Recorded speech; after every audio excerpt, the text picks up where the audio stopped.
জনগণের শিক্ষা বাঁচাতে জেলা শাসক দফতর অভিযান AIDSO এর শিক্ষাক্ষেত্রে চরম সংকট, দুর্নীতি এবং অব্যবস্থার প্রতিবাদে বাঁকুড়া জেলা শাসক দফতরের অভিযান অল ইন্ডিয়া ডেমোক্রেটিক স্টুডেন্ট অর্গানাইজেশনের আজ সকাল 10টায় তামলিবাদ থেকে এই অভিযানের সূচনা হয়।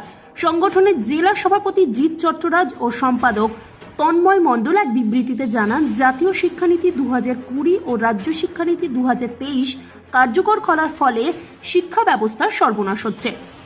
বাঁকুড়া জেলায় ইতিমধ্যেই 886টি সরকারি স্কুল বন্ধের পরিকল্পনা নেওয়া হয়েছে।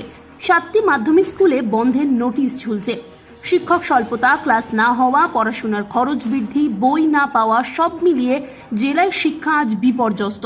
কলেজের পর্যায়েও 4 বছরের ডিগ্রি কোর্সের কারণে বহু ছাত্র ফেল করছে। পর্যাপ্ত বিভাগ ও ক্লাসের অভাবে ছাত্রছাত্রীরা মানসিকভাবে বিপর্যস্ত হয়ে পড়ছে।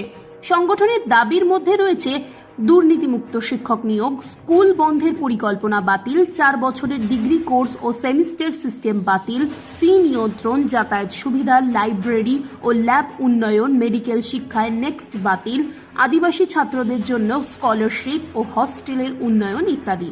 সংগঠনের দাবি, সরকার জনমানসে সরকারি শিক্ষা ব্যবস্থার প্রতি অনাস্থা তৈরি করে বেসরকারীকরণের পথে হাঁটছে। এই অবস্থায় শিক্ষাকে বাঁচাতে সর্বস্তরের মানুষের সমর্থন ও অংশগ্রহণ কামনা করছে AIDSO। দুটো দাবিকে আমরা এই জেলা শাসক দপ্তর অভিযানে তুলে ধরেছি। মূলত একটা হচ্ছে সরকারি শিক্ষা ব্যবস্থা রক্ষা করো, আর সমস্ত গোটা রাজ্য জুড়ে, দেশ জুড়ে নারী নিরাপত্তা সুনিশ্চিত করো। আজকে বাঁকুড়া জেলায় 886টি সরকারি স্কুল বন্ধের পরিকল্পনা চলছে। কিছুদিন আগে 7টি মাধ্যমিক স্কুল বন্ধের নির্দেশিকা জারি করেছে। যোগ্য শিক্ষকদের সম্মানের সঙ্গে স্কুলে ফেরানো হচ্ছে না। 26,000 চাকরি বাতিল হয়ে যাওয়ার ফলে স্কুলগুলোতে শিক্ষক সংকট আরও মারাত্মক আকার ধারণ করেছে। বহু স্কুল আছে যেখানে বিজ্ঞানের শিক্ষক নেই, বাংলার শিক্ষক নেই, যেখানে প্রধান শিক্ষককে গিয়ে স্কুলের দরজা খুলতে হচ্ছে। ফলে সরকারি শিক্ষা ব্যবস্থা ভেঙে পড়েছে। কেন্দ্রের বিজেপি সরকারের শিক্ষানীতি এবং এ রাজ্যের তৃণমূল কংগ্রেস সরকারের শিক্ষানীতি, দুই শিক্ষানীতিতে সরকারি শিক্ষা ব্যবস্থা বিপর্যস্ত। কলেজগুলোতে ছাত্র সংখ্যা কমছে, ব্যাপক হারে ড্রপ আউট হচ্ছে, গরিব বাড়ির সন্তানরা শিক্ষাঙ্গন থেকে দূরে চলে যাচ্ছে। এবং আমরা লক্ষ্য করছি যে আরজি করের ঘটনার 10 মাস হয়ে গেল, এখনও কিন্তু অভয়ার ন্যায় বিচার হয়নি। এবং এই প্রেক্ষাপটে সাউথ ক্যালকাটা ল কলেজের অভ্যন্তরে ইউনিয়ন রুমের মধ্যে যেভাবে ছাত্রীকে গণধর্ষণ করা হয়েছে, এই ঘটনার আমরা তীব্র প্রতিবাদ জানাচ্ছি। আমরা মনে করি কলেজে কলেজে শাসক দলের প্রত্যক্ষ মদতে যেভাবে থ্রেড কালচার, সিন্ডিকেট রাজ, যেভাবে দুর্নীতির চক্র চলছে, এই দুর্নীতির চক্রকে বন্ধ করতে না পারলে ক্যাম্পাসের গণতান্ত্রিক পরিবেশ ফিরবে না এবং ক্যাম্পাসের নারীর নিরাপত্তা, ছাত্রী নিরাপত্তা সুনিশ্চিত হবে না। আজকে আমরা দেখতে পাচ্ছি, আজকে শিক্ষা প্রতিষ্ঠানে একটা স্টুডেন্ট যখন যাচ্ছে, সেখানেও সে আজকে কিন্তু নিরাপদ নয়।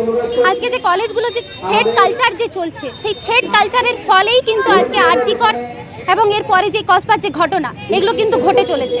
আজকে কলেজে ছাত্র সংসদ নির্বাচন, আজকে কলেজে ছাত্রছাত্রীদের যে গণতান্ত্রিক অধিকার, সেই অধিকার কিন্তু আজকে নেই।